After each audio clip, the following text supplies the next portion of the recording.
الطاهرين المعصومين المظلومين المنتجبين المنتخبين الميامين لا سيما على الإمام المنتظر والحجة الثاني عشر الذين أذهب الله عنهم الرجس وطهرهم تطهيرا.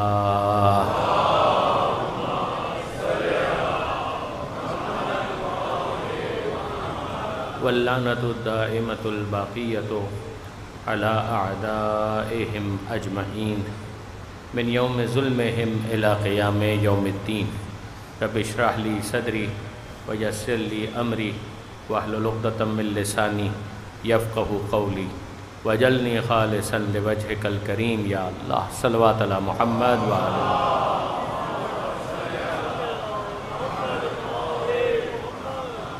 أما بعد فقد قال الله سبحانه وتعالى في القرآن الحكيم بسم الله الرحمن الرحيم وَلَنَبْلُوَنَّكُمْ بِشَيْءٍ مِّنَ الْخَوْفِ وَالْجُوعِ وَنَقْصٍ مِّنَ الْأَمْوَالِ وَالْأَنفُسِ وَالثَّمَرَاتِ وَبَشِّرِ الصَّابِرِينَ الَّذِينَ إِذَا أَصَابَتْهُم مُّصِيبَةٌ قَالُوا إِنَّا لِلَّهِ وَإِنَّا إِلَيْهِ راجعون. صلوات علی محمد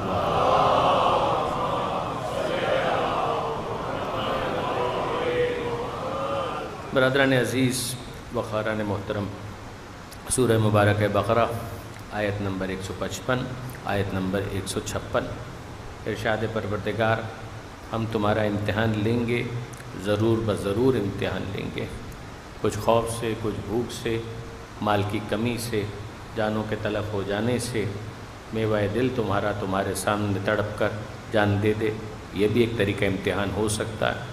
بشر الصابرین، بشارت اور خوشخبری ان صبر کرنے والوں کے لیے، اذا اصابتہم مصیبہ، کہ جب ان پر مصیبت آتی ہے تو ان کے دل کی یہ کیفیت لفظوں کی صورت میں ڈھل کر ان کی زبان پر آ جاتی ہے کہ انا للہ و انا الیہ راجعون، ہم اللہ ہی کے لیے ہیں اور اللہ ہی کی بارگاہ میں ہمیں پلٹ کر جانا ہے. درود بھیجے گا محمد و آل محمد.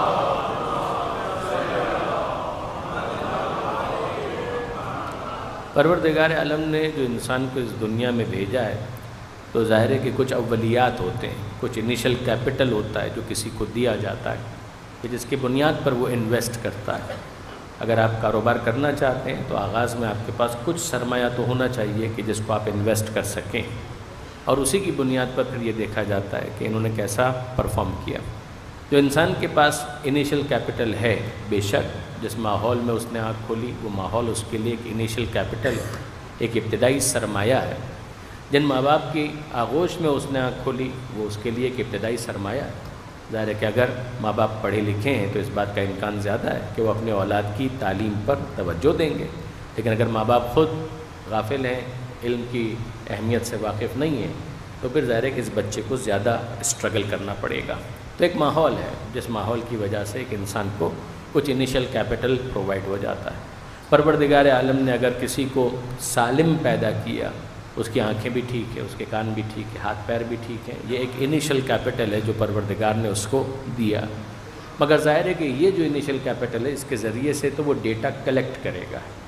آنکھوں سے دیکھے گا تو ظاہر ہے کہ کچھ چیزوں کو اس نے مشاہدہ کر لیا، کان صحیح کام کر رہے ہیں تو ظاہر ہے کچھ آوازیں وہ سنے گا، آوازوں کو ڈیکوڈ کرنے کے لیے کسی نہ کسی زبان میں وہ مہارت پیدا کرے گا. ہر زبان ہر شخص کو تو نہیں آتی، پھر ایک مرتبہ ماحول کا اس کے اندر ایک انفلوئنس آ جائے گا. مشاہدہ بھی اگر وہ کر رہا ہے تو کیا دیکھ رہا ہے، کہاں پیدا ہوا، تو ظاہر ہے کہ جو اس نے دیکھا وہ اس ماحول کے ماتحت ہوگا، اور پھر ایک مرتبہ اس کا وہ کیپٹل انکریز ہونا شروع ہو جائے گا. اب اس کے بعد ظاہر ہے کہ اس ماحول کے اندر جو ڈیٹا اس نے کلیکٹ کیا ہے تو پروسیس کرنے کے لیے اس نے عقل پر انحصار کیا، اور ظاہر ہے کہ عقل اس پروسیسنگ کے اندر خطا بھی کر سکتی ہے، صحیح فیصلے بھی کر سکتی ہے.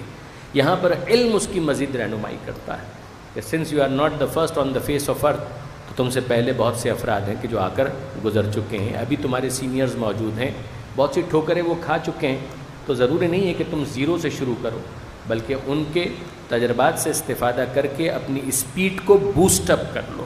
ان اساتذہ سے استفادے کے نتیجے میں وہ بہت سی ٹھوکریں جو وہ کھا چکے ہیں تم کھانے سے بچ جاؤ گے اور تمہارا سفر آگے کی طرف بڑھے گا، جس کو آپ اجتماعی دانش سے تعبیر کرتے ہیں۔ ایک کلیکٹیو وزڈم ہے، کلیکٹیو نالج ہے، یہاں پر پھر کتابوں کا رول بھی آ جاتا ہے اور سب کچھ ہوتا ہے۔ لیکن برادران عزیز، ان سب سے پہلے ایک چیز ہے کہ جس کو کہا جاتا ہے فطرت، کہ پروردگار عالم نے جو ابتدائی کیپٹل کسی مخلوق کو عطا کیا ہے وہ انسان سے بھی خاص نہیں ہے۔ عین ممکن ہے کہ دوسری مخلوقات کے اندر بھی آپ کو فطری ہدایتیں نظر آ جائیں، جبلی، انیٹ، ان کے اندر انسٹنکٹیو بہت ساری گائیڈنس ہوتی ہے جو پروردگار کی طرف سے فراہم کر دی جاتی ہے۔ اب یہاں پر ایک سوال آتا ہے، اسلام اپنے آپ کو فطرت کے ساتھ کیسے اٹیچ کرتا ہے؟ اسلام یہ کہتا ہے کہ یہ دین فطرت ہے، یعنی فطرت کو نہ فقط یہ کہ ڈس اون نہیں کیا بلکہ پوری طاقت کے ساتھ اون کیا۔ فطرت کا مطلب کہ پروردگار عالم نے وہ صلاحیتیں جو انسان کو ان بلٹ عطا کی ہے کہ جس کو حاصل کرنے کے لیے نہ کسی سے سیکھنے کی ضرورت ہے، نہ زانو تلمس طے کرنے کی ضرورت ہے، نہ کسی کو استاد ماننے کی ضرورت ہے، نہ شاگرد بننے کی ضرورت ہے۔ کوئی کتاب نہ دیکھے مگر وہ چیز اس کے اندر موجود ہے۔ میں مثال آسان سی آپ کی خدمت میں عرض کر دوں کہ آپ جانوروں کے اندر دیکھتے ہیں بعض ایسے ہیں کہ جن کو حربی وارث کہا جاتا ہے، وہ گھاس خور ہوتے ہیں، وہ گوشت نہیں کھائیں گے۔ آپ گائے کے سامنے بہترین گوشت لا کر رکھ دیں تو ظاہر ہے اس نے تو گھاس ہی سے استفادہ کرنا ہے۔ تو یہ گائے کو کس نے بتایا کہ اس کے لیے گوشت کو حرام کر دیا گیا؟ اس کو کس نے یہ بتایا؟ دوسری طرف اگر آپ دیکھیں جو کارنیوورس ہیں، بیسٹ ہیں، درندے ہیں، وہ گوشت کھائیں گے۔ ان کے سامنے اگر آپ لا کر رکھ دیں کہ جناب یہ گھاس ہے اور بہت اچھی گھاس ہے اور بہت اچھے زمین سے ہم نے اس سبزے کو اگایا ہے اور پھر آپ کے لیے بڑے اہتمام کے ساتھ پیش کیا ہے، تو وہ منہ پھیر لے گا۔ تو اس کو کس نے بتایا کہ اس کی شریعت کے اندر گھاس کو حرام قرار دیا گیا ہے؟ کسی نے نہیں، مگر اس کو بنایا اسی طریقے سے گیا ہے کہ وہ گھاس کی طرف راغب نہیں ہوگا، اور جو حربی وارث ہے گھاس خور وہ گوشت کی طرف راغب نہیں ہوگا، اور جو اومنی وارث ہے ان کو گوشت بھی پسند ہے، گھاس بھی اچھی لگتی ہے۔ ان کو کس نے بتایا کہ تمہارے لیے دونوں چیزیں حلال کر دی گئی؟ اس کو آپ کہیں گے انسٹنکٹیو۔ اس کی مثالیں تو بہت دی جا سکتی ہیں۔ جرمینیشن ہم لوگ پڑھا کرتے تھے اسکول کے اندر، کالج کے اندر، کہ جناب کچھ ایپیجیل جرمینیشن ہوتی ہے، کچھ ہائپوجیل جرمینیشن ہوتی ہے۔ زمین کے اوپر جو اگنے والے ہیں ان کو ایپیجیل جرمینیشن سے تعبیر کیا جاتا ہے، اور جو زمین کے اندر ہی اندر ہے، مثال کے طور پہ آلو وغیرہ کا، اس کو کہتے ہیں ہائپوجیل جرمینیشن۔ تو اس درخت کو، اس فصل کو، اس سبزی کو کس نے بتایا کہ تمہیں زمین سے اوپر ظاہر ہونا ہے، اور اس کو کس نے بتایا کہ تو زیر زمین ظاہر ہونا ہے؟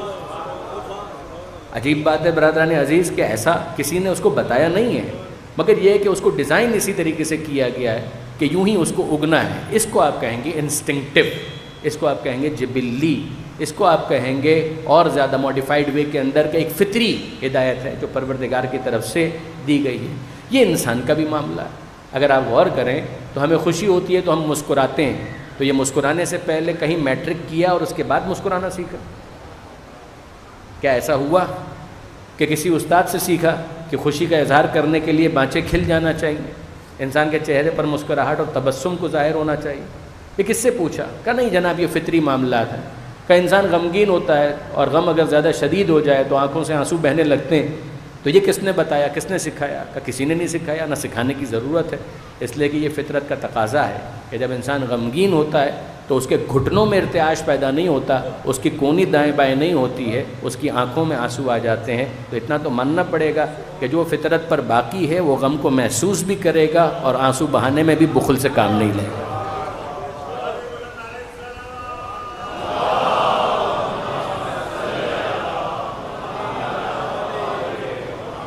جہاں تربیت کی بات آتی ہے، اب وہاں تربیت کے اندر آپ کہہ سکتے ہیں کہ جناب تبسم کیسا ہونا چاہیے، قہقہہ نہ ہو، مثلا اس طریقے سے مسکرائیے کہ تہذیب اس کے اندر ریفلیکٹ ہو، وہ سب باتیں اپنے مقام پر۔ لیکن یہ ہے کہ جو بنیادی بات ہے وہ تو یہ ہے کہ انسان کے اندر بھی پروردگار عالم نے فطری معاملات کو رکھا ہے۔ اب آپ دیکھیے برادران عزیز، جب دین اپنی تعریف یہ کرتا ہے کہ یہ دین فطرت ہے، پہلے تو یہ اعلان کہاں پر کیا گیا؟ سورہ روم قرآن مجید کا 30واں سورہ ہے، 30th چیپٹر، اور وہاں پر پروردگار عالم نے یہ ارشاد فرمایا کہ فطرت اللہ التی فطر الناس علیہا، اللہ نے انسان کو فطرت پر پیدا کیا ہے، لا تبدیل لخلق اللہ۔ تو یہ کہا پروردگار عالم نے کہ انسان کو فطرت پر پیدا کیا گیا۔ پھر اس کے بعد اگر آپ دیکھیں تو ختمی مرتبت احمد مجتبیٰ محمد مصطفیٰ صلی اللہ علیہ وآلہ وسلم، پیغمبر اکرم کا فرمان عالی شان ہے کہ جس کو تقریباً تمام ہی علماء نے کوٹ کیا کہ کل مولود یولد علی الفطرہ، کہ ہر پیدا ہونے والا فطرت پر پیدا ہوتا ہے۔ پیغمبر اکرم کل مولود، کل یعنی ہر ایک مولود پیدا ہونے والا، یولد اس کو پیدا کیا گیا، پیسو وائس ہے، یعنی خالق نے اس کو یوں پیدا کیا، وہ یوں پیدا کیا گیا، علی الفطرہ، وہ فطرت پر پیدا کیا گیا۔ فابواہ، یہ اس کے ماں باپ ہیں، وہ ماحول ہے، یحودان و یمجسان و ینصران، کہ جو اس کو یہودی بنا دیتے ہیں، مجوسی بنا دیتے ہیں، عیسائی بنا دیتے ہیں۔ ورنہ اگر وہ ہو اور فطرت ہو تو وہ اپنی داخلی فطرت کی پکار پر لبیک کہتے ہوئے خارجی نشانیوں کے ساتھ یوں ریکنسائل کرے گا کہ اس کا ضمیر گواہی دے گا لا الہ الا اللہ۔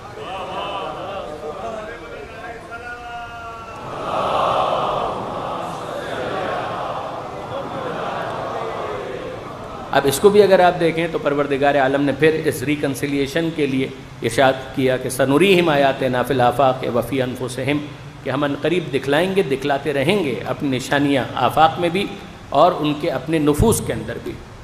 وہ کائنات کو دیکھیں گے، زمین کو دیکھیں گے، آسمان کو دیکھیں گے، چاند ستاروں کو دیکھیں گے، دائیں بائیں، اور پھر اپنے وجود میں، اپنے گریبان میں جھانک کر دیکھیں گے، تو ان کے لیے یہ واضح ہو جائے گا، واضح ہوتا رہے گا کہ وہ حق ہے، پھر وہ اس کا انکار نہیں کر پائے گا۔ تو یہ کیا ہو رہا ہے کہ انسان کو فطرت پر پیدا کیا گیا۔ فطرت اگر فطرت سلیم ہے، پولوشن نہیں ہے، کنٹیمنیشن نہیں ہے، کسی قسم کی تلویث نہیں ہے، کوئی آلودگی نہیں ہے، اس کو اگر خراب نہیں کیا گیا، بگاڑا نہیں گیا، تو فقط وہ اگر اپنی فطرت کی پکار کو بھی لبیک کہے گا تو وہ خدا تک پہنچ جائے گا۔ اب یہاں پر ایک بہت بنیادی سوال پیدا ہوتا ہے، اور اس سوال کے لیے یہ تمہید میں نے قائم کی تھی کہ اگر جب دین فطرت ہے، پیغمبر اکرم جو دین لے کر آئے وہ دین فطرت، تو اب فطرت سکھائی نہیں جاتی، یہ بھی میں نے گزارش کی، وہ تو ان بلٹ ہوتی ہے۔ جب وہ ان بلٹ ہوتی ہے تو پھر یہ دین الگ سے کچھ سکھانے کا ذمہ کیوں اٹھا رہا ہے؟ پھر اس کے بعد یہ دین الگ سے کسی قسم کی ایجوکیشن کی بات کیوں کر رہا ہے جب دین فطرت ہے؟ تو اس کا مطلب کیا ہے؟ یعنی میں آپ کی خدمت میں عرض کرنا یہ چاہ رہا ہوں کہ بھئی نماز فجر کی 2 رکعت ہوگی، فطرت بتاتی ہے۔ ماہ رمضان کا روزہ آپ رمضان کے مہینے میں رکھیں گے یا شوال میں رکھیں گے، فطرت بتاتی ہے۔ فطرت تو خاموش ہے۔ کیا عقل بتاتی ہے؟ عقل تو خاموش ہے۔ اب آپ غور کیجئے کہ ایک طرف یہ دعویٰ، اور اتنا بڑا دعویٰ کہ دین فطرت 1، نمبر 2 فطرت سکھائی نہیں جا سکتی، وہ تو ان بلٹ ہوتی ہے۔ نمبر 3 دین کہتا ہے فجر کی 2 رکعت پڑھو، تو یہ فجر کی 2 رکعت ہمیں فطرت تو نہیں بتا رہی۔ یہ تو جب تک حدیث سے ہمیں نہ پتہ چلے، قرآن سے ہمیں نہ پتہ چلے، تو پھر اس کے بغیر تو ہمیں معلوم ہو ہی نہیں سکتا۔ تو اب ان دونوں کے درمیان آپ ریکنسائل کیسے کریں گے؟ سوال تو بنتا ہے۔ اگر دین فطرت ہے تو فطرت کو سکھایا نہیں جا سکتا، تو پھر دین کیا سکھانے کے لیے آیا؟ پھر تو ہر ایک کو اپنے حال پر چھوڑ دیا جائے اور اس کو جو سمجھ میں آتا ہے اسی کو وہ دین سمجھے۔ دیکھیے برادران عزیز، سوال تو ہے، یاد رکھیے گا علم کلام کے اندر ان باتوں کو ڈسکس کیا گیا، تفسیر کے اندر بھی ڈسکس کیا گیا، معصومین نے ان کو ڈسکس کیا ہے۔ میں تو خلاصہ عرض کر رہا ہوں۔ ایک جملہ اگر میرے نوجوان دوست یاد رکھ سکیں، بزرگان تو واقف ہیں، اور وہ جملہ کیا ہے؟ فطرت میں اجمال ہے، ہدایت میں تفصیل ہے۔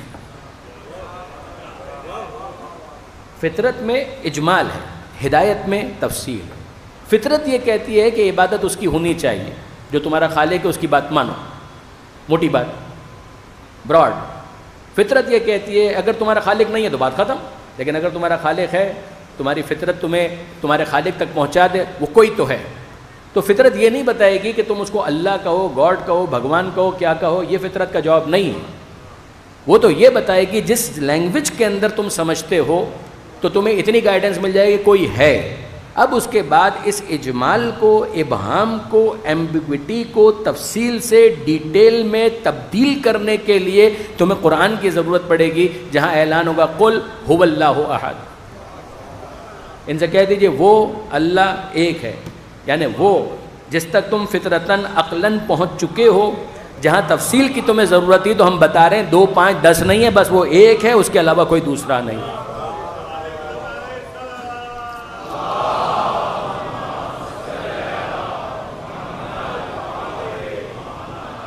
فطرت یہ کہے گی کہ جناب جب اس نے پیدا کیا ہے تو وہ تمہیں ہدایت بھی دے گا. اب وہ ہادی کون ہوگا؟ X Y Z A B C. فطرت خاموش ہے. فطرت تو کہتی ہے جب اس نے پیدا کیا ہے تو وہ کسی کو ثبوت کے ساتھ بھیجے گا, ثبوت دیکھ لینا اور اس کے اوپر ایمان لے آنا. اب وہ کتنے ہوں گے؟ تو وہ 5 ہو تو 5 کو مانو, وہ 12 ہو تو 12 کو مانو, 14 ہو تو 14 کو مانو. عدد پر کوئی اصرار نہیں فطرت کو. فطرت کو عدد پر کوئی اصرار نہیں. فطرت کہتی ہے جتنے وہ مقرر کر دیں ان کو مانتے چلے جاؤ. آپ نے غور فرمایا؟ فطرت ہدایت کے لیے یقیناً انسان کو متوجہ کرے گی, مگر ہادی کون ہے یہ مقرر کرنا اس کا کام ہے. ہادی کتنے ہوں گے یہ طے کرنا بھی اس کا کام ہے. غور فرمایا برادران عزیز؟ جب دین کے لیے کہا جائے کہ دین فطرت ہے تو اس کا مطلب یہ ہوتا ہے کہ دین کی کوئی تعلیم فطرت سے متصادم نہیں ہوگی. یہ نہیں ہو سکتا کہ کوئی چیز فطرت میں ہو اور دین آ کر اس کو بلڈوز کر دے. اس کو چینلائز کر سکتا ہے, سمت دے سکتا ہے, ڈائریکشن دے سکتا ہے, ختم نہیں.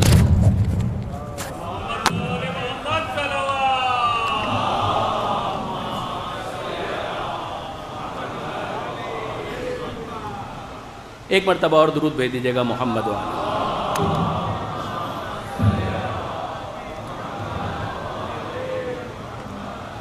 جو فطرت کا تقاضا ہے, دین آ کر اس کو بلڈوز نہیں کرے گا, اس کو چینلائز کرے گا.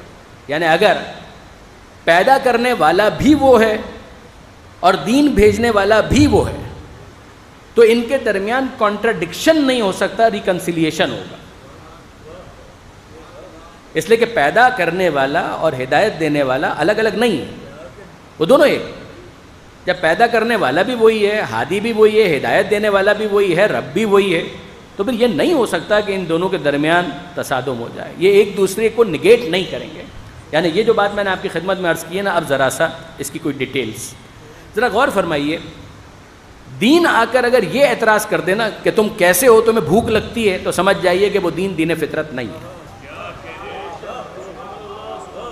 اگر دین یہ کہے کہ تم کیسے انسان ہو, تمہیں بھوک لگتی ہے, اس کا مطلب یہ ہے کہ یہ دین فطرت نہیں ہے. اس لیے کہ بھوک محسوس کرنا یہ انسان کا کسبی فعل نہیں ہے, پروردگار نے فطرت میں رکھا ہے کہ انسان بھوک محسوس کرتا. اگر دین یہ اعتراض کر دے کہ تم کیسے انسان ہو, تمہیں پیاس لگتی, اس کا مطلب یہ ہے کہ یہ دین فطرت نہیں ہے.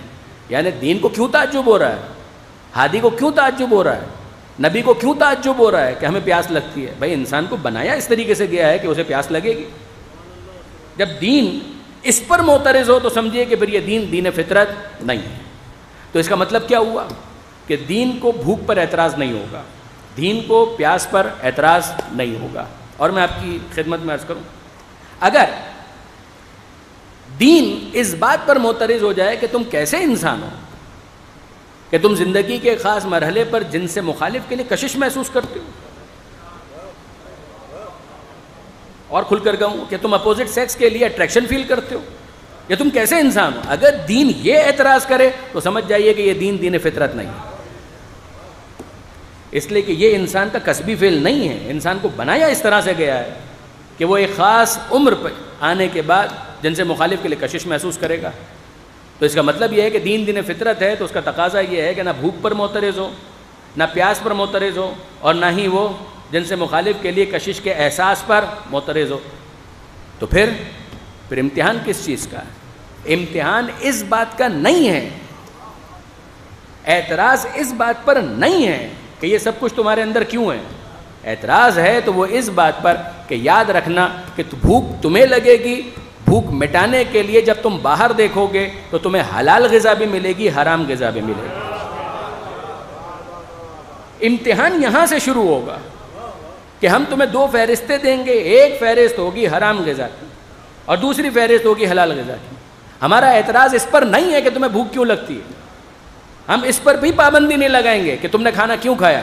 بس ہمارا اعتراض ہوگا تو اس بات پر کہ جب حلال میں اتنی وسعت تھی تو تم حرام کی طرف کیوں گئے.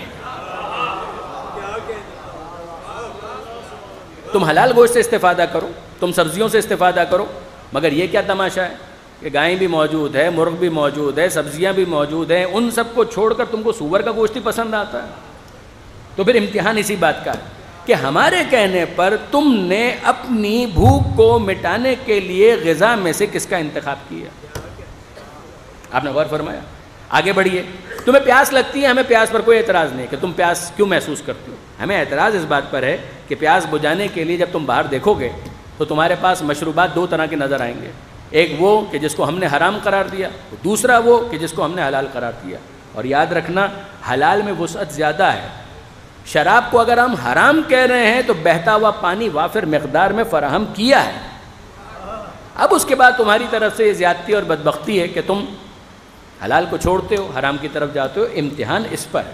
اب اس کے بعد اگلے مرحلے میں داخل ہوں, اور وہ کیا کہ اگر ایک انسان جن سے مخالف کے لیے زندگی کے کسی خاص مرحلے میں کشش محسوس کرتا ہے, اسلام کہتا ہے ہمیں کوئی اعتراض نہیں. جیسے ہمیں بھوک پر اعتراض نہیں, جیسے ہمیں پیاس پر اعتراض نہیں, اسی طریقے سے اس پر بھی اعتراض نہیں. یہ بھی تمہاری فطرت کے اندر رکھا گیا. ہمیں اعتراض اس بات پر ہے, جس طرح حلال غذا کو چھوڑ کر تم سور کے گوشت کی طرف جاؤ, ہم معترض ہیں کہ حلال میں وسعت تھی وہاں کیوں گئے. شراب کی طرف اگر تم گئے اور حلال پانی کو تم نے چھوڑ دیا, ہم معترض ہیں کہ تم نے ہماری بات کا مان نہیں رکھا, تم نے پاس نہیں رکھا. بالکل اسی طریقے سے اگر جن سے مخالف میں تمہیں کشش محسوس ہوتی ہے, ہم اس پر معترض نہیں ہیں. ہم نے یہ کشش تمہارے اندر رکھی ہے کہ تم اسے محسوس کرو. بس ہمارا اعتراض اس پر ہے کہ جب ہم نے نکاح کے ذریعے سے حلال راستہ دیا تھا تو تم حرام کی طرف کیوں گئے؟ تم حرام کی طرف کیوں جا رہے ہو؟ ہم نے نکاح کے ذریعے سے حلال میں وسعت رکھی. یہ وہ بات ہے کہ جس کو ہمارے امام محمد تقی جواد علیہ الصلوۃ والسلام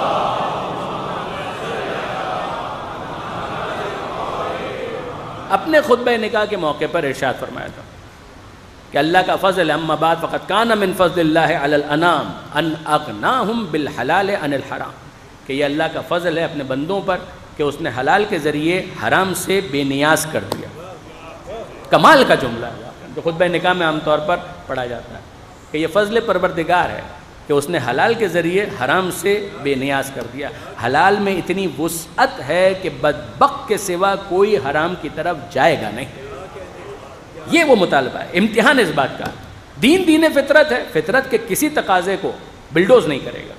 وہ اگر کہے گا کہ تمہارے تزکیہ نفس کے لیے ہم نے روزے کا مطالبہ تم سے کیا ہے 1 مہینہ, ایام معدودہ, چند دنوں کی بات ہے, وہ بھی رات میں ہم تم سے نہیں مانگتے, اذان صبح سے لے کر غروب تک بس اتنے بھوکے رہو, پیاسے رہو. اس میں بھی اگر تم محسوس کرو آؤٹ آف کنٹرول ہو رہا ہے معاملہ, فدیتن, وہاں پر بھی بدل موجود ہے. آپ غور فرمائیے, دین فطرت ہے.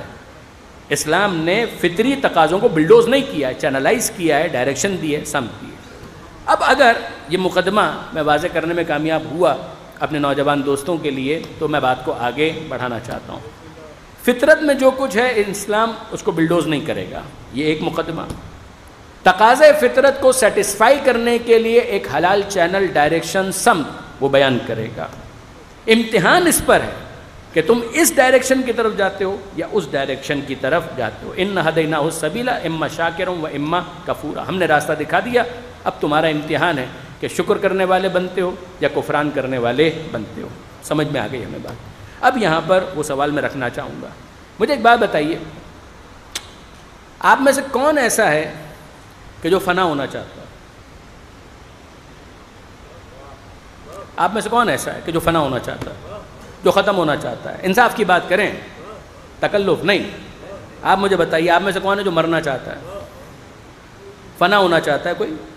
مرنا چاہتا ہے, ختم ہونا چاہتا ہے؟ نہیں. یہ جو آپ کے اندر بقا کی تمنا اور خواہش ہے, یہ آپ نے کسی اسکول میں سیکھی؟ میٹرک کے بعد یہ شعور آیا؟ جب آپ کالج میں چلے گئے اس کے بعد؟ مثال کے طور پہ باہر کوئی مزدور ہے کہ جس نے کبھی کسی استاد کی شکل نہیں دیکھی, تو وہ فنا ہونا چاہتا ہے؟ جواب ملے گا جی نہیں, وہ بھی فنا نہیں ہونا. ارے چھوٹا سا بچہ اگر اس پر بھی کوئی حملہ آور ہو تو اپنے ننھے ہاتھوں کو اگر وہ بلند کر سکتا ہے تو بلند کرے گا. یہ ہاتھوں کا بلند کرنا اور اپنے اوپر ہونے والے حملے کو روکنا, یہ خود اس بات کی دلیل ہے کہ اس کی فطرت کے اندر بقا کو رکھا گیا ہے. اب اگر بقا کو انسان کی فطرت میں رکھا گیا ہے تو دین ہے دین فطرت. دین ہے دین فطرت. تو ہوا کیا, بھوک فطرت میں تھی تو دین نے یہ بتایا کہ بھوک کو مٹاؤ اس طرح سے, ہمیں اعتراض نہیں. پیاس فطرت میں تھی تو دین نے بتایا پیاس کو بجھاؤ اس طرح سے, ہمیں اعتراض نہیں. جن سے مخالف کے لیے کشش محسوس ہوئی, دین نے بتایا نکاح کرو, ہمیں اعتراض نہیں. اب بقا کا جو جذبہ، تمنا، خواہش انسان کے اندر رکھی ہوئی ہے، تو دین کو بتانا چاہیے کہ باقی کیسے رہیں۔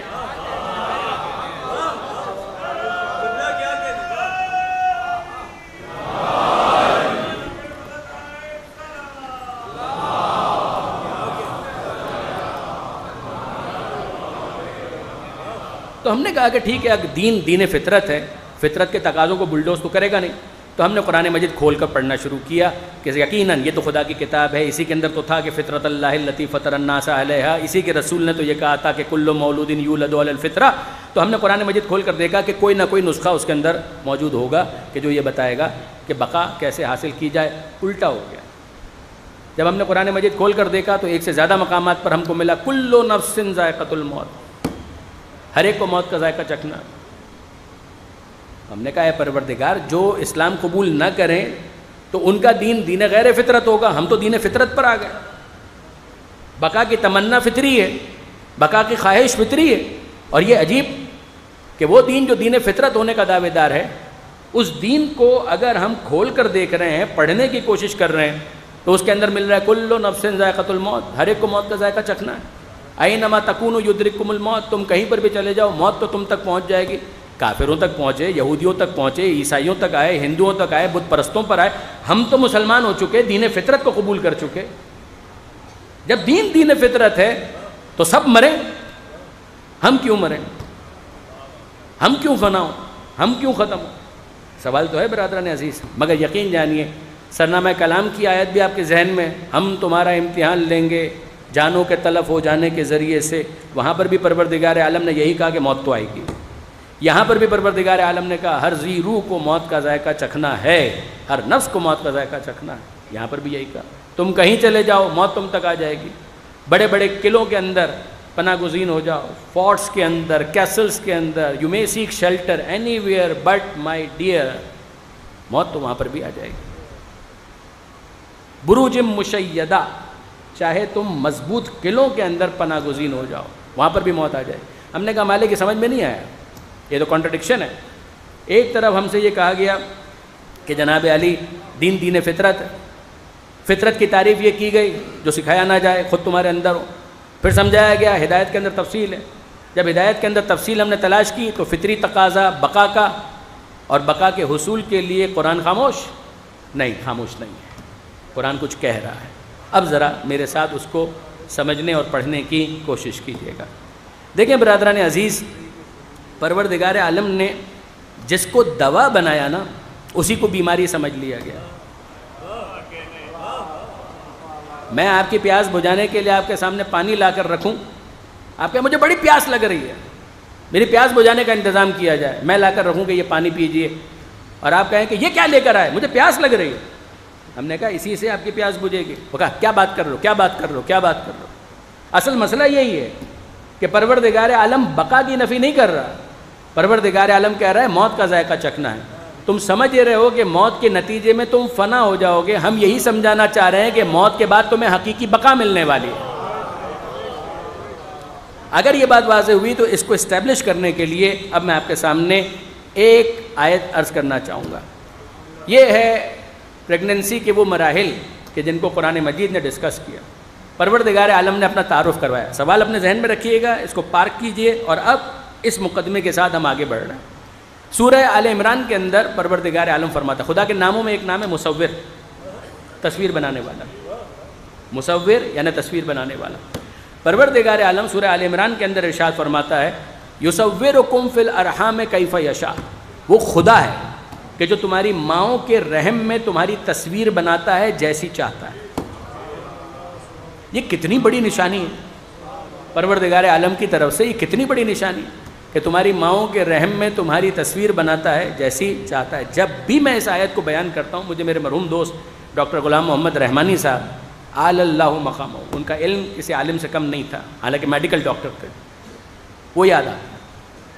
وہ فرمایا کرتے تھے، ایک مرتبہ انہوں نے کہا تھا کہ جب وہ ڈاکٹری پڑھ رہے تھے، میڈیسن کے اور میڈیکل کے اسٹوڈنٹ تھے، تو یہ وہ زمانہ تھا جب P D F, WhatsApp یہ سب تو ہوتا نہیں تھا، تو ان کی وہ کتاب جس کا تعلق ایمبریولوجی سے، فیٹس کی ڈیولپمنٹ سے، یعنی رحم مادر میں جو جنین ہے، جو بچہ ہے، ایمبریو جب وہ ڈیولپ ہوتا ہے تو ظاہر ہے کہ عرف عام کے اندر محاورہ 9 مہینے کا ہے، مگر ڈاکٹر حضرات غالباً اس کو ویکس کے اندر کیلکولیٹ کرتے ہیں کہ فرسٹ ویک میں یہ ڈیولپمنٹ ہوئی، سیکنڈ ویک میں، تھرڈ ویک میں، فورتھ ویک میں، اس طریقے سے وہ ڈسکس کرتے ہیں۔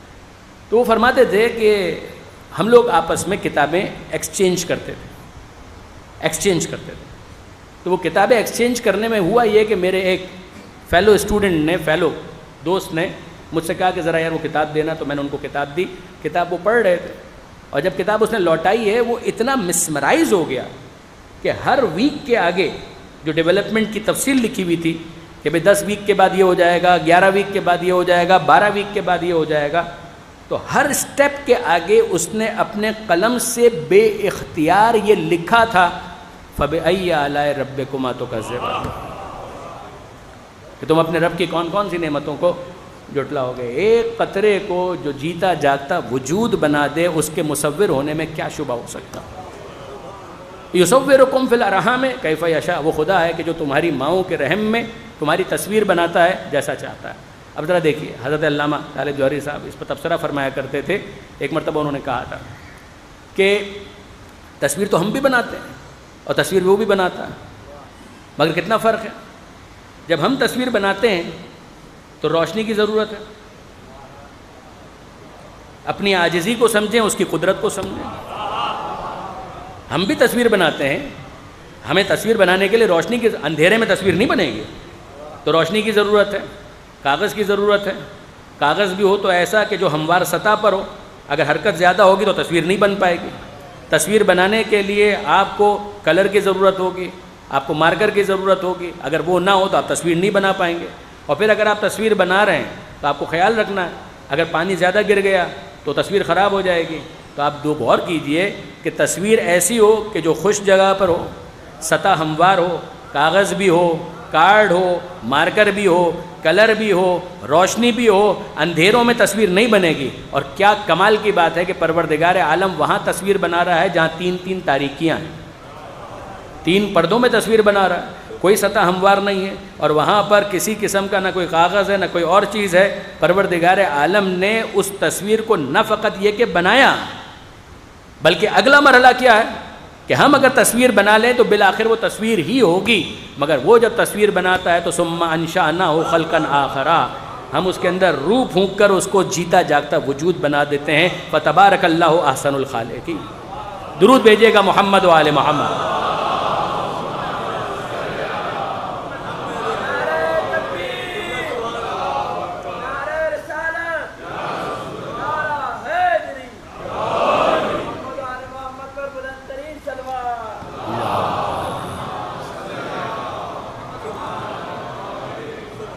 نشانی تو بہت بڑی ہے کہ واقعاً ایک قطرہ نجس کہاں اور ایک جیتا جاگتا وجود کہاں، تو کوئی تو ہے کہ جو اس کو بنا رہا ہے۔ پروردگار عالم تعارف کرواتا ہے، یصورکم فی الارحام کیف یشاء، وہ خدا ہے کہ جو تمہاری ماؤں کے رحم میں تمہاری تصویر بناتا ہے جیسی چاہتا ہے۔ اب ذرا اس تمثیل کے اوپر غور کیجیے گا۔ ہوا یہ پیرابل تمثیل کو تمثیل کے انداز میں ہی سنیے گا۔ ہوا یہ کہ وہ بچہ فیٹس، وہ ایمبریو جو ماں کے شکم میں ڈیولپ ہو رہا تھا، تو وہاں پر دوسرے آرگنز تو پہلے سے موجود تھے، دل ہے، گردہ ہے، پھیپھڑے ہیں، یہ سب تو پہلے سے موجود، یہ نیا آ گیا۔ تو انہوں نے آپس میں گفتگو شروع کی، انہوں نے آپس میں باتیں شروع کی، اور باتیں کیا شروع کی؟ بھئی دل، گردہ، پھیپھڑے، کلیجی، یہ سب آپس میں باتیں کر رہے ہیں۔ تو بھئی ہم لوگ تو پرانے یہاں کے باشندے تھے، یہ نیا کون آ گیا؟ یہ نیا سیٹلر، یہ امیگرینٹ، یہ مہاجر کون آ گیا؟ اس لیے کہ اس کے آنے کے بعد تو ظاہر ہے کہ اب وسائل کے حوالے سے بھی پرابلم ہوگا، یہ بھی شیئر کرے گا، تو یہ مشکل ہو جائے گی۔ اچھا اب دیکھو تو پھیلتا بھی جا رہا ہے، یہ تو بڑا بھی ہوتا جا رہا ہے۔ پہلے تو ہم نے سوچا تھا کہ اتنا سا ہے، لیکن نہیں، اب تو یہ تو بڑا ہوتا جا رہا ہے۔ تو وہ آپس میں گفتگو کر رہے ہیں، وہ کہہ رہے ہیں کہ یہ عجیب بات ہے، یہ کون نیا آ گیا اور پھیلتا جا رہا ہے، سمٹ بھی نہیں رہا، پھیل رہا ہے۔ تو یہ آپس میں ایک سیکیورٹی کا ایشو تو آ گیا، اپنے آپ کو سب انسیکیور فیل کرنے لگے۔ ایسے میں ایک نے یہ کہا پریشان ہونے کی بات نہیں، کہا کیا پریشان ہونے کی بات نہیں ہے، نیا آ گیا اور پھیلتا جا رہا ہے۔ کہا نا پھیلتا جا رہا ہے، مگر ذرا دیکھو تو صحیح، میں تمہیں اطمینان دلاتا ہوں، یہ جو آیا ہے نا یہ رکے گا نہیں، چلا جائے گا۔ بہت توجہ کیجیے گا، یہ جو نیا آیا ہے اور جو بظاہر لگ رہا ہے کہ بڑا بھی ہو رہا ہے، مطمئن رہو یہ رکے گا نہیں، چلا جائے گا۔ تو کسی نے کہا کہ تمہیں کیسے پتا کہ چلا جائے گا؟ کہا ذرا اس کی ساخت پر غور کرو، بن کیا رہا ہے؟ اس کی تو آنکھیں بن رہی ہیں، آنکھوں کا کام ہے دیکھنا، یہاں کچھ دیکھنے کے لیے ہے؟ یہاں پر تو اندھیرا ہے، یہاں تو روشنی ہے نہیں. اس کی آنکھیں بن رہی ہیں جو اس بات پر دلیل ہے کہ یہاں پر بن رہا ہے، یہاں کے لیے نہیں بن رہا.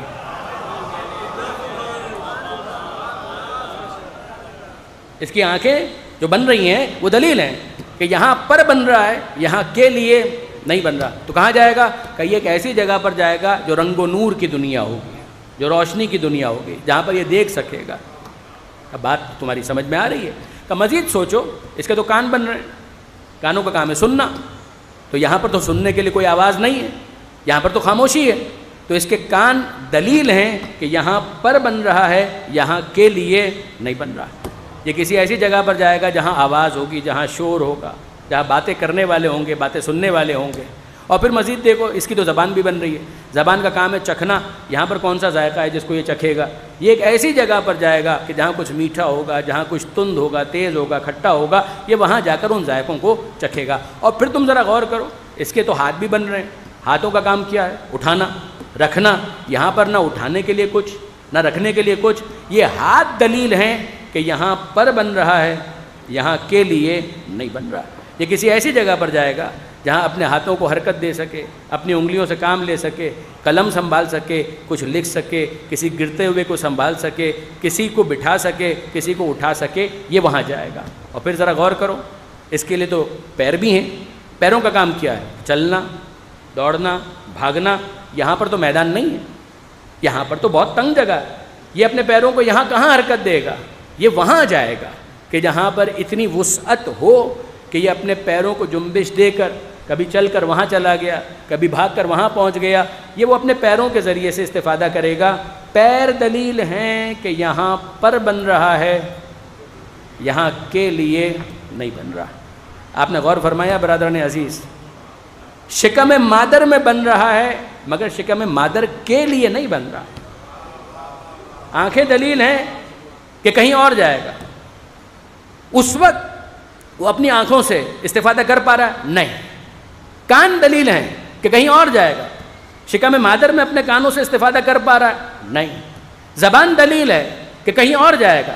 کیا شکم مادر میں اپنی زبان سے کچھ استفادہ کر پا رہا ہے؟ نہیں.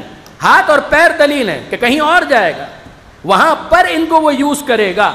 تو پروردگار عالم نے سمجھایا کہ تم جو اپنے بارے میں سوچ رہے ہو کہ تمہیں بقا کب ملے گی اور دنیا میں بقا تلاش کر رہے ہو، تو تم کسی مرحلے سے ہو کر آئے ہو. وہاں پر بنے تھے یہاں کے لیے، یہاں تم میں بقا کا جذبہ رکھا گیا وہاں کے لیے.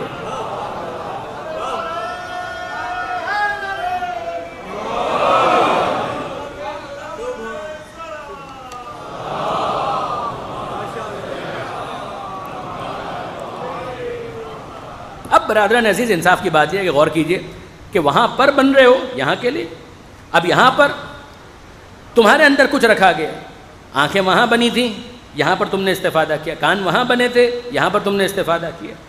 زبان وہاں بنی تھی، یہاں پر تم نے استفادہ کیا. اب یہاں پر تمہارے لیے بقا کا جذبہ رکھا گیا اور یہ سمجھایا گیا کہ جاؤ گے کہیں ایسی جگہ پر کہ جہاں تمہیں بقا مل سکے. بقا یہاں نہیں ملے گی.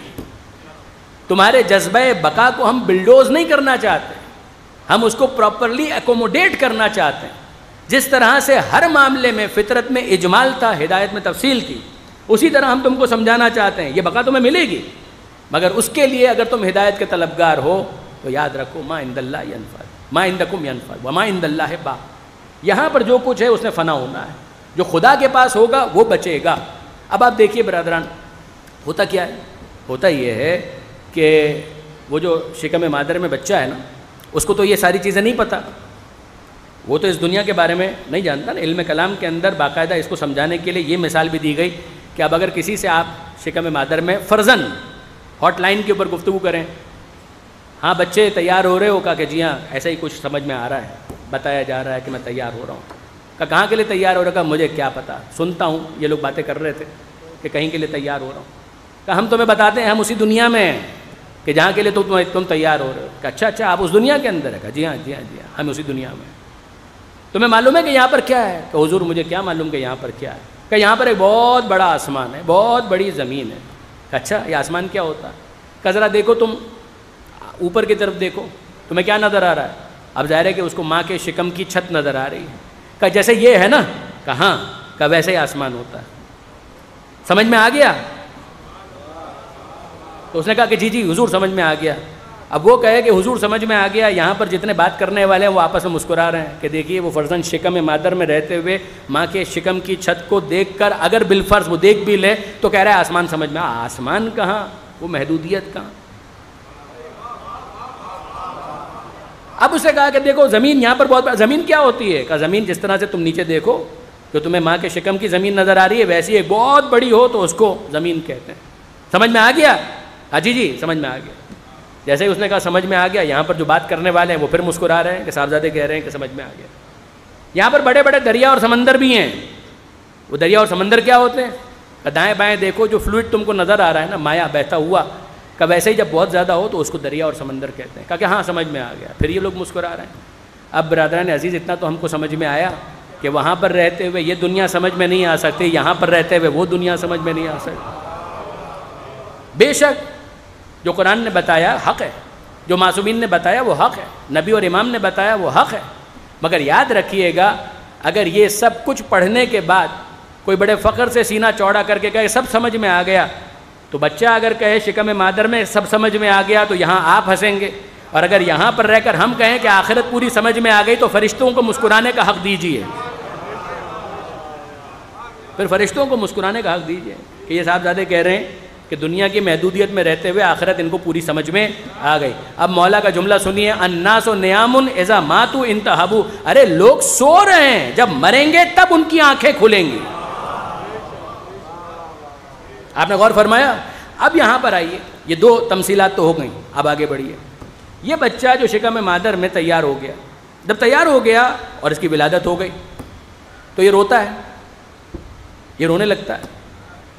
اور دوسرے جتنے بھی ہیں وہ سب کے سب مسکرا رہے ہیں، مبارکباد دے رہے ہیں. یہ کیا تماشا ہے؟ وہ رو رہا ہے کہ میں کہاں آ گیا. اور یہ جتنے بھی ہیں وہ سب مبارکباد دے رہے ہیں. ماں کو مبارکباد دی جا رہی ہے، باپ کو مبارکباد دی جا رہی ہے، دادا کو مبارک ہو پوتا، مبارک ہو پوتی، نواسا خدا نے دیا، نواسی. ارے اس نواسے سے تو پوچھو، وہ خود بھی خوش ہے، وہ تو رو رہا ہے. وہ کیوں رو رہا ہے؟ اس لیے کہ اس کو اجنبیت کا احساس ہو رہا ہے. ایک اسٹرینج انوائرمنٹ بنایا یہاں کے لیے گیا تھا، مگر اس کو تو نہیں پتا تھا. جب آ گیا تو وہ کہہ رہا ہے مجھے ڈسٹرب کر دیا، کسی ایسی جگہ لے کر آئے کہ جہاں پر مجھے وحشت ہو رہی ہے. میں اچھا بھلا وہاں پر تھا، یہاں کیوں لے آئے؟ وہ رو رہا ہے، اسے برا لگ رہا ہے. مگر دوسرے جتنے بھی ہیں وہ مبارکباد دے رہے ہیں. اس کا مطلب کیا ہوا؟ کیا آپ میں سے کوئی اس بات کے لیے راضی ہے کہ اس کے رونے کو کنسیڈر کرتے ہوئے اس کی ولادت کے پروسیس کو ریورس کر دیں؟ آپ کہیں کہ ظاہر ہے کہ جب وہ رو رہا ہے تو اس کو اس دنیا میں نہیں آنا چاہیے. آپ سب کہیں گے بیچارہ ابھی نیا نیا آیا ہے تو اسے وحشت ہو رہی ہے، مگر اس کو اندازہ ہوگا کہ اس کو تو بنایا ہی یہاں کے لیے گیا تھا، تو آہستہ آہستہ مانوس ہو جائے گا. اس کے رونے کی وجہ سے ہم اس کے ترقی کے سفر کو روک نہیں سکتے. اب آپ کو اندازہ ہوا وہ رو رہا ہو تو یہاں آنے کا سلسلہ بند نہیں کیا جائے گا، اور اگر مرتے ہوئے کوئی رو رہا ہو تو وہاں جانے کا سلسلہ بند نہیں کیا جائے گا.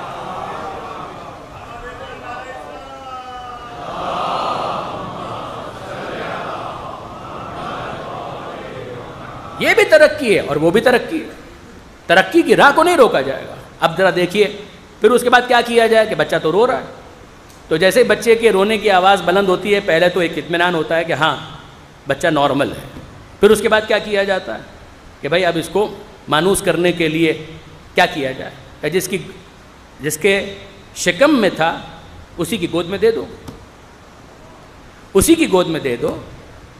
جب اسی کی حرارت کو محسوس کرے گا تو مانوس ہو جائے گا، اور آہستہ آہستہ مسکرانے بھی لگے گا، خوش بھی ہو جائے گا. اور واقعاً ایسا ہی ہوتا ہے کہ جس سے وہ محبت کرتا ہے، جس کے ساتھ اس کا پرانا تعلق تھا، اگر اسی کی گود مل جائے تو پھر اس کے بعد وحشت ختم ہو جاتی ہے، مسکرانے بھی لگتا ہے، دنیا کو وہ اون بھی کرنے لگتا ہے. یہی ہوتا ہے.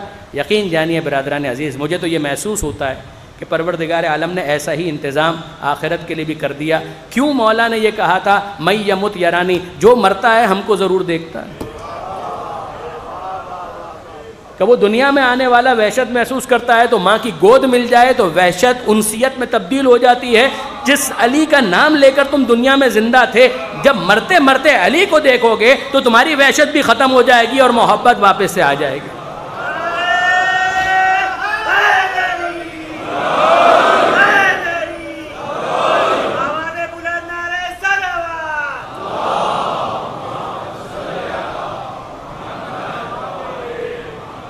البتہ یہ ان کے لیے ہوگا، یعنی مرتے ہوئے یہ کیفیت انسیت کی، محبت کی ان کے لیے ہوگی جو علی پر مرتے تھے، جو دنیا میں علی پر مرتے تھے ان کی وحشت ختم ہو جائے گی، اور جو علی کا نام سن کر مر جاتے تھے، جو علی کا نام سنتے تھے انہیں موت آ جاتی تھی، تو سیدھی سی بات ہے کہ پھر جب وہ مرتے مرتے علی کو دیکھیں گے تو مرے ہوئے تو تھے، ایک مرتبہ پھر مر جائیں گے۔ درود بھیجئے محمد و آل محمد۔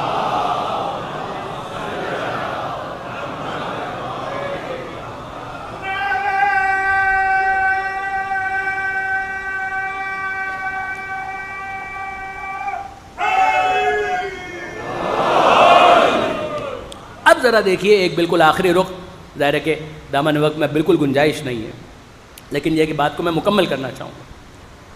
یہ تو تھے پیرابلز کہ جن کے ذریعے سے اس بقا کے کانسیپٹ کو میں نے عرض کرنے کی کوشش کی۔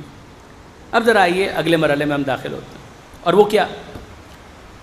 شکم مادر میں وہ بچہ مثلاً 9 مہینے تک رہا۔ ایک پیرابل اور، اگر فرض کیجئے وہاں پر صحیح مینوفیکچرنگ نہیں ہو پائی، آنکھ صحیح نہیں بن پائی، تو کتنے عرصے کے لیے نابینا ہو جائے گا؟ 9 مہینے کے لیے؟ نہیں، ایسا تو نہیں ہے بھئی 9 مہینے کے اندر مینوفیکچرنگ صحیح نہیں ہوئی تو نابینا کتنے عرصے کے لیے ہوگا؟ 50 سال، 60 سال، 70 سال؟ تو یہ کام تو 9 مہینے میں ہوا تھا، 60-70 سال کیوں اس کو بھگتنے پڑ رہے ہیں؟ تو آپ یہی شعر پڑھیں گے نا کہ یہ جبر بھی دیکھا ہے تاریخ کی نظروں نے، لمحوں نے خطا کی تھی، صدیوں نے سزا پائی۔ یہ ہوگا نا، لمحوں نے خطا کی تھی، صدیوں نے سزا پائی۔ آپ انصاف سے مجھے بتائیے، کان اگر صحیح نہیں بن پائے وہاں پر تو ٹھیک ہے، اس بچے کا کوئی قصور نہیں ہے، مگر اس کو فیس کرنا پڑے گا بہرے پن کو۔ کتنے عرصے کے لیے؟ 9 مہینے کے لیے؟ نہیں۔ 9 سال کے لیے؟ نہیں، جب تک زندگی ہے۔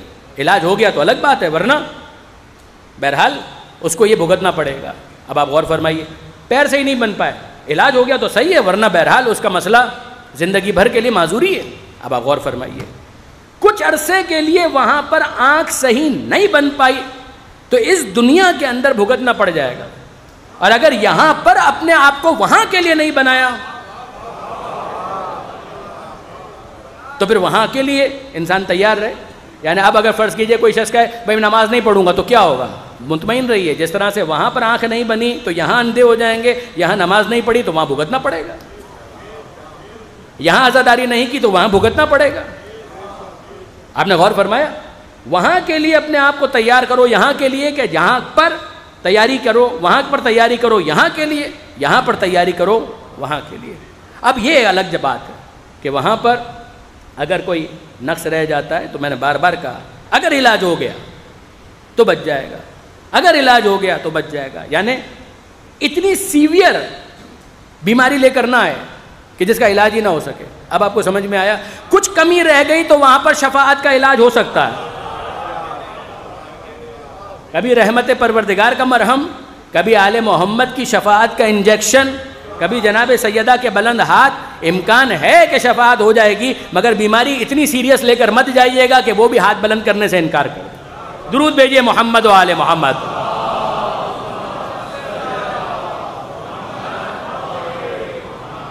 اور اب آخری بات، اس تعلق سے آخری بات، اور وہ کیا؟ امیر المومنین حضرت علی ابن ابی طالب علیہ السلام۔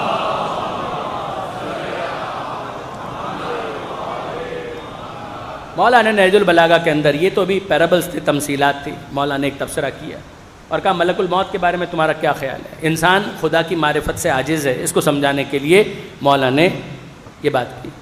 مولا فرماتے ہیں کیف یصف الہہ من یعجز عن صفت مخلوق مثلہ، کہ انصاف سے بتاؤ کہ ملک الموت کے بارے میں کیا خیال ہے؟ تم اگر دعویٰ کرتے ہو کہ تم خدا کی معرفت حاصل کر سکتے ہو تو ذرا بتاؤ ملک الموت اس کے بارے میں کیا خیال ہے؟ عقیدہ ہے تمہارا؟ ایمان ہے؟ بالکل ہے۔ کہ وہ روح قبض کرتا ہے؟ بالکل کرتا ہے۔ کہ جب وہ روح قبض کرتا ہے تو تم نے کبھی اس کو روح قبض کرتے ہوئے دیکھا؟ جو مرنے والا تھا اس کی روح قبض کر لی. مولا فرماتے ہیں اس سے بھی بالاتر معاملہ اس جنین کا ہے, اس ایمبریو کا جس میں روح پڑ چکی تھی. اور فرض کیجئے کہ پروردگار عالم نے طے یہ کیا کہ اس دنیا میں آنے سے پہلے ہی اس کا انتقال ہو جائے گا, تو اب بتاؤ کہ ملک الموت کو تم نے جاتے ہوئے دیکھا, روح قبض کرتے ہوئے دیکھا, اور روح قبض کرنے کے بعد نکلتے ہوئے دیکھا؟ تو نہ جاتے ہوئے دیکھا نہ آتے ہوئے دیکھا. اب مولا کہتے ہیں کیف یصف الہہ, کیسے تم خدا کی معرفت حاصل کر سکتے ہو جب تم مخلوق کی معرفت سے عاجز ہو, تو خدا کی معرفت خاک حاصل کرو گے؟ اپنی محدودیت کو محسوس کرو, تو تم کہاں اور خدا کی معرفت کہاں؟ تو اس کا مطلب یہ ہے کہ معرفت پروردگار ممکن نہیں ہے. معرفت پروردگار تو بہت دور کی بات ہے. اللہ کے رسول کی معرفت, مولا کی معرفت, دیکھیے ہم سے مطالبہ کیا گیا ہے. یعنی خود نہج البلاغہ ہی کے اندر پہلا خطبہ اگر آپ اٹھا کر دیکھیں گے تو مولا کہتے ہیں اول الدین معرفتہ, دین کا آغاز ہوتا ہے خدا کی معرفت سے. پھر کانٹرڈکشن ہو گیا. ایک طرف مولا یہ کہہ رہے ہیں کہ جب تم مخلوق کی معرفت حاصل نہیں کر سکتے تو خالق کی معرفت کیا حاصل کرو گے؟ یہ ملک الموت, یہ جنین میں بچہ شکم مادر میں, نہ تم نے اس کو جاتے ہوئے دیکھا نہ آتے ہوئے دیکھا, تو تم تو اتنے عاجز ہو, مخلوق کی معرفت ممکن نہیں, خالق کی معرفت خاک حاصل کرو گے. ایک طرف انسان کی محدودیت, اس کی عاجزی, دوسری طرف مولا کہہ رہے ہیں دین تو شروع ہوتا ہے اس وقت جب خدا کی معرفت انسان حاصل کرے. مخلوق ہے تو خالق بھی ہوگا, مملوک ہے تو مالک بھی ہوگا, مصنوع ہے تو صانع بھی ہوگا. یہ عجیب بات ہے. کریں تو کیا کریں؟ وما خلقت الجن والانس الا لیعبدون, ہم نے پیدا کیا اپنی عبادت کے لیے. جا کر دیکھیے ہر ایک نے یہ لکھا عبادت کا یہاں پر مطلب ہے معرفت. تو معرفت یعنی خدا کو پہچاننا, کہ اس لیے پیدا کیا اور وہ ممکن نہیں ہے. ہم کو دعا تعلیم کی گئی, آل محمد کے ذخیرہ دعا میں یہ دعا ہم کو تعلیم کی گئی, اللہم عرفنی نفسک, اے پروردگار اپنی معرفت عطا کر.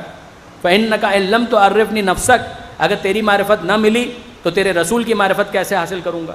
اللہم عرفنی نبیک, اے پروردگار تیرے نبی کی معرفت عطا کر. اگر تیرے نبی کی معرفت حاصل نہیں ہوئی تو حجت کی معرفت کہاں سے حاصل ہوگی؟ اے پروردگار اپنی حجت کی معرفت عطا کر. عرفنی حجتک فإنک ان لم تعرفنی حجتک ضللت عن دینی, اگر تیری حجت کی معرفت نہ ملی تو میں دین میں گمراہ ہو جاؤں گا. تو خدا کی معرفت, نبی کی معرفت, علی کی معرفت, زمانے کے امام کی معرفت. اور پھر سنیے وہ حدیث آپ سب کے ذہنوں کے اندر ہوگی, میں بیدار کرنا چاہتا ہوں. من ماتا ولم یعرف امام زمانے ہی ماتا میتتن جاہلیہ, جو مر جائے اور زمانے کے امام کی معرفت نہ ہو اس کی موت جاہلیت کی موت ہے. تو خدا کی معرفت بھی چاہیے, نبی کی معرفت بھی چاہیے, مولا کی معرفت بھی چاہیے, زمانے کے امام کی معرفت بھی چاہیے, اور یہ معرفت ممکن نہیں ہے. آپ کہیں گے خدا کے بارے میں تو ٹھیک ہے مگر معصومین کے بارے میں سنیے. یعنی آپ میں سے کون ایسا ہے کہ جس نے یہ نہ سنا ہو کہ جناب سلمان فارسی مسجد نبوی سے باہر آ رہے تھے. یہ حنفی عالم ہیں کہ جنہوں نے مناقب کی کتاب کے اندر اس کو لکھا. غالباً اس کا اردو ترجمہ بھی کہیں نہ کہیں موجود تھا, مجھے یاد پڑتا ہے. لیکن بہرحال سنیے کہ جناب سلمان فارسی مسجد نبوی سے باہر آئے. معرفت ممکن ناممکن اس کو ذہن میں رکھیے گا. جناب سلمان باہر آئے مسجد نبوی سے, اور کوئی صاحب ان کو ملے, انہوں نے کہا سلمان تم آ رہے ہو مسجد نبوی سے, تو ظاہر ہے کہ اللہ کے رسول کی مسجد ہے تو پیغمبر تو وہاں پر ہوں گے. کوئی اور بھی تھا یا تنہا تھے پیغمبر؟ تو اب جناب سلمان کسی موڈ میں تھے, تو انہوں نے کہا کہ ہاں کوئی تھا تو صحیح. کہ کون تھا؟ کہ میں نہیں پہچانتا. تھا کوئی, کا تھا مگر میں نہیں پہچانتا. اچھا نہیں پہچانتے, چلو ٹھیک ہے میں خود دیکھتا ہوں شاید میں پہچانتا ہوں. اب وہ آئے صاحب مسجد نبوی کے اندر, اور انہوں نے دیکھا کہ پیغمبر اکرم تشریف فرمائے, اور پیغمبر اکرم کے ساتھ ہی مولا کائنات امیر المومنین علی ابن ابی طالب تشریف فرماتے.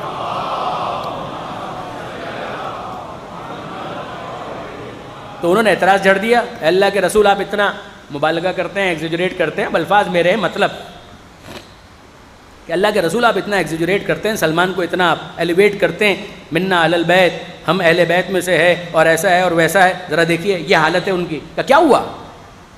کہ ابھی میری باہر ملاقات, میں نے پوچھا کہ مسجد سے آ رہے ہو تو اللہ کے رسول تو ہوں گے, کوئی اور بھی تھا یا تنہا تھے؟ وہ کہنے لگے تھے. میں نے پوچھا کون؟ تو فرمانے لگے میں نہیں پہچانتا. اب بتائیے, وہ علی کے بارے میں کہہ رہے ہیں کہ میں نہیں پہچانتا. وہ علی کے بارے میں کہہ رہے ہیں کہ میں نہیں پہچانتا. تو پیغمبر اکرم مسکرائے, مولا بھی مسکرائے.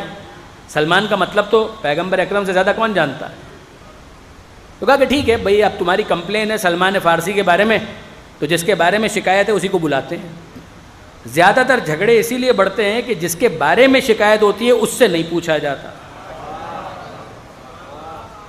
چاہے خاندان کے جھگڑے ہوں, چاہے دوستوں کے جھگڑے ہوں, کمیونٹی کے جھگڑے ہوں, امام بارگاہوں کے جھگڑے ہوں, ٹرسٹیوں کے جھگڑے ہوں, بہت معذرت کے ساتھ, جس کے بارے میں کمپلین ہے اس کو تو پوچھو, اسی سے نہیں پوچھتے, باقی سب سے باتیں ہو رہی ہیں.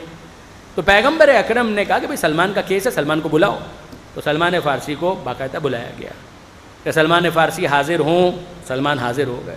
جی اللہ کے رسول حکم فرمائیے کہ بھئی آپ کی کمپلین آئی ہے. جی اللہ کے رسول میں سننا چاہتا ہوں. کہ یہ کچھ کہہ رہے ہیں, تو فرمائیے آپ کی میری باہر ملاقات ہوئی؟ بالکل ہوئی. میں نے آپ سے پوچھا اللہ کے رسول تنہا تھے یا کوئی تھا؟ بالکل آپ نے پوچھا. آپ نے کیا جواب دیا؟ آپ مجھے یہ کہہ رہے ہیں کہ پیغمبر اکرم کے ساتھ کوئی ہے مگر میں نہیں پہچانتا. یہاں پر تو علی بیٹھے ہوئے ہیں اور آپ کہہ رہے ہیں کہ میں نہیں پہچانتا. اب وہ کہتے ہیں سلمان فارسی, اللہ کے رسول I still maintain my statement. اے اللہ کے رسول میں اپنی بات پر قائم, جو میں نے پہلے کہا تھا اب بھی میں وہی کہتا ہوں. پیغمبر اکرم کی مسکراہٹ اور گہری ہو گئی, مولا کے چہرے پر معنی خیز تبسم. اور اب پیغمبر اکرم کہتے ہیں کہ بھئی سلمان سمجھا بھی دو کیا کہنا چاہتا. اللہ کے رسول میں نے کسی اور سے نہیں آپ سے یہ سنا کہ آپ نے یہ فرمایا کہ خدا کو کسی نے نہیں پہچانا, بس میں نے پہچانا اور علی نے پہچانا. مجھے بھی کسی نے نہیں پہچانا, یا خدا نے پہچانا یا علی نے پہچانا. اور علی کو بھی کوئی نہیں پہچانتا, یا خدا پہچانتا ہے یا میں پہچانتا ہوں. اے اللہ کے رسول اس نے مجھ سے یہ کہا تھا کہ جو ہے اس کو آپ پہچانتے ہیں. یقین جانیے میں نے اپنے بارے میں غور کیا, نہ میں خدا نہ مصطفیٰ, تو میں علی کو پہچاننے کا دعوے دار کبھی نہیں ہو سکتا.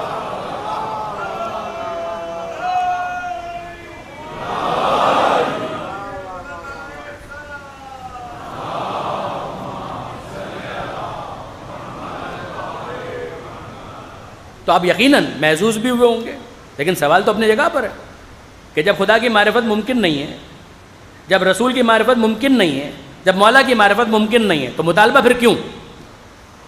ریکنسائل کیسے کریں ان دونوں کے درمیان کہ ایک طرف معرفت ممکن نہیں ہے, دوسری طرف مطالبہ جو مر جائے اور زمانے کے امام کی معرفت نہ ہو اس کی موت جاہلیت کی موت ہے.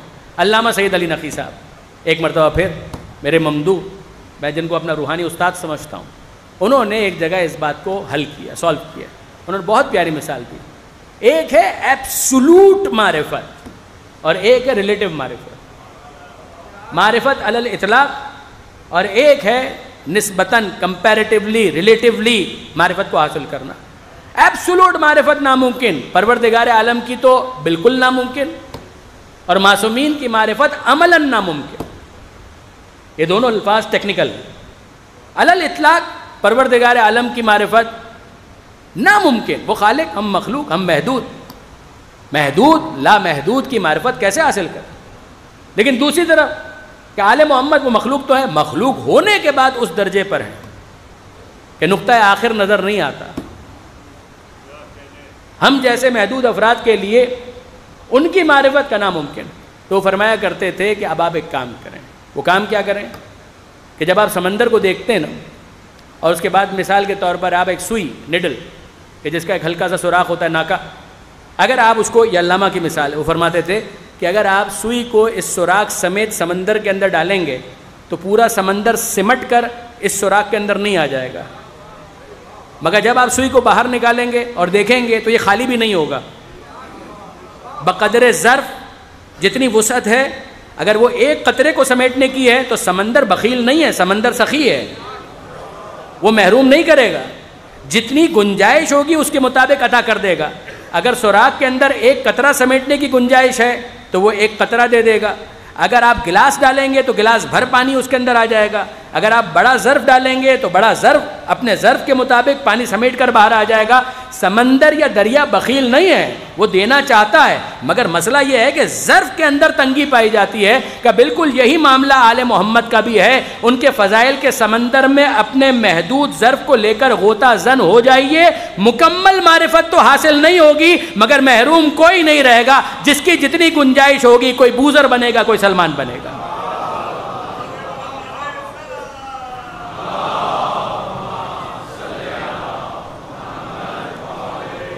بس برادران عزیز، میں نے آپ کو زحمت دی، بقدر ظرف خدا کی معرفت حاصل ہو، بقدر ظرف نبی کی معرفت حاصل ہو، بقدر ظرف مولا کی معرفت حاصل ہو، بقدر ظرف زمانے کے امام کی معرفت حاصل ہو۔ ہر نماز ہم پڑھتے ہیں قربتاً الی اللہ، اللہ کے قریب ہونے کے لیے، تو جتنے قریب ہو جائیں یہ طے ہے کہ پہلی نماز بھی قربتاً الی اللہ اور آخری نماز بھی قربتاً الی اللہ، یہ طے ہے کہ اس کی معرفت لامحدود ہے۔ مگر اتنا طے ہے کہ خدا کی معرفت بھی بقدر ظرف انسان کو حاصل کرنی ہے، اور آل محمد کی معرفت بھی بقدر ظرف انسان کو حاصل کرنی ہے۔ اپنے آپ کو دور نہیں رکھنا، اپنے آپ کو ان سے قریب کرتے چلے جانا ہے۔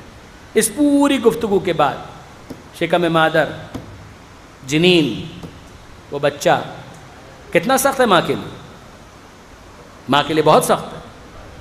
وہنن علی وہنن کی تعبیر قرآن مجید کی ہے، درد پر درد سہ کر اس کی ماں نے اپنے شکم میں اس بچے کو رکھا، اور پھر اس کے بعد اس کو دودھ پلایا 2 برس تک، فصالہ عامین قرآن مجید کی تعبیرات ہیں۔ ماں کے لیے اولاد اپنے وجود کا ایکسٹینشن ہے۔ موت کی آغوش میں جب تھک کے سو جاتی ہے ماں، تب کہیں جا کر رضا تھوڑا سکون پاتی ہے ماں۔ رضا سرسوی کے یہ اشعار ہیں، کچھ اشعار ایسے ہوتے ہیں کہ جو دل کو چھو جاتے ہیں۔ موت کی آغوش میں جب تھک کے سو جاتی ہے ماں، تب کہیں جا کر رضا تھوڑا سکون پاتی ہے ماں۔ یہ بتا سکتی ہے ہم کو بس رباب خستہ تن، یہ بتا سکتی ہے ہم کو بس رباب خستہ تن، کس طرح بن دودھ کے بچے کو بہلاتی ہے ماں۔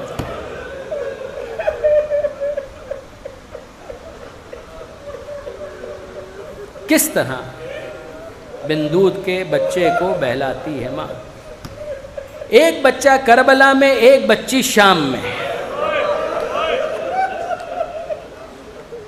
ایک بچہ کربلا میں، ایک بچی شام میں، گود خالی ہاتھ خالی گھر کو آ جاتی ہے ماں۔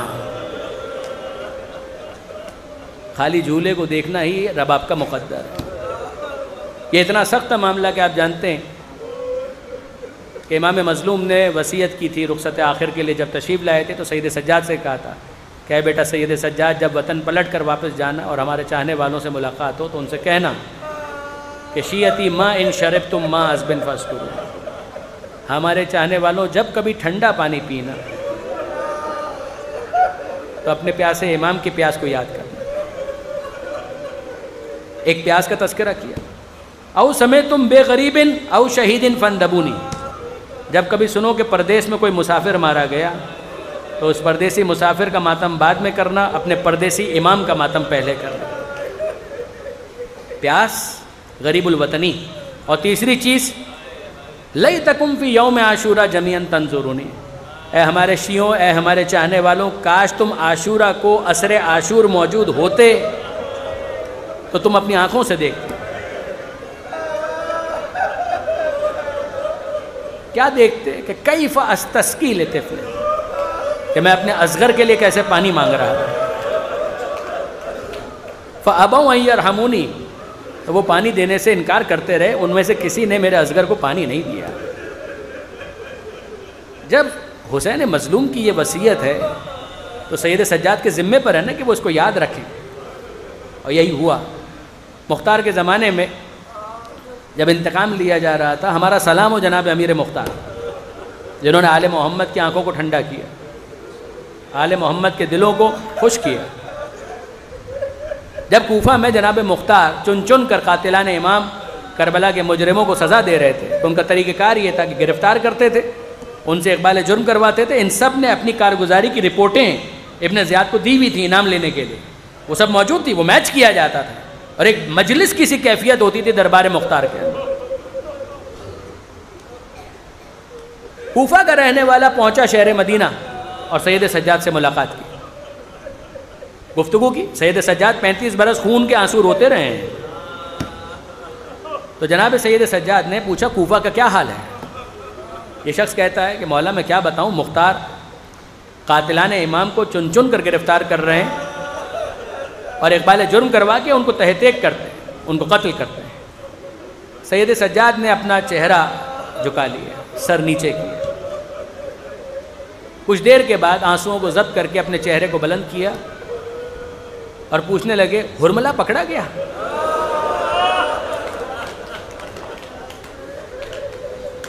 ہرملہ گرفتار ہوا؟ جواب دینے کے بجائے اس نے سوال کر لیا کہ مولا میں حیران ہوں آپ کے سوال پر. آپ نے اکبر کے قاتل کے بارے میں نہیں پوچھا, آپ نے عباس کے قاتل کے بارے میں نہیں پوچھا. حد یہ ہے کہ آپ نے اپنے بابا حسین کے قاتل کے بارے میں بھی نہیں پوچھا. آپ شمر کے بارے میں نہیں پوچھ رہے. آپ نے سوال کیا تو اس ششماہے کے قاتل کے بارے میں, ہرملہ کے بارے میں. آپ کو معلوم ہے سید سجاد کا جواب کیا ہے؟ سید سجاد کہتے ہیں وہ تیر اصغر کو تو نہیں لگا تھا. تمہارا کیا خیال ہے وہ تیر اصغر کو لگا تھا؟ وہ تیر ہم آل محمد کے دل کے پار ہو گئے. ہم اس معصوم فرزند کے قاتل کو معاف نہیں کر سکتے.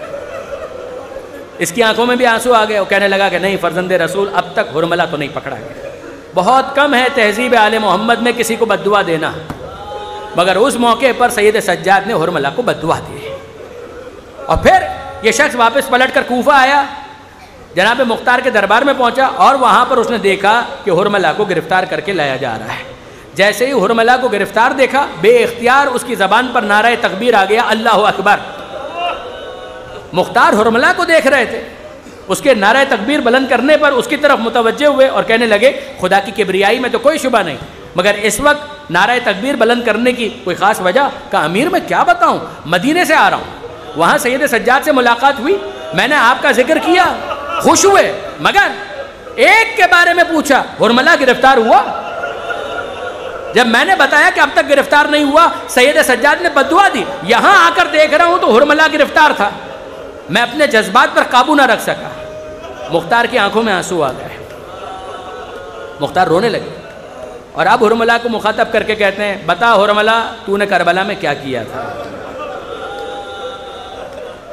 ہرملہ نے اپنے ہاتھوں کو جوڑا اور کہنے لگا امیر جو سزا دینی ہے دے دے, قتل کرنا ہے تو قتل کر دے, مگر مجھ سے یہ مت پوچھ کہ میں نے کربلا میں کیا کیا تھا.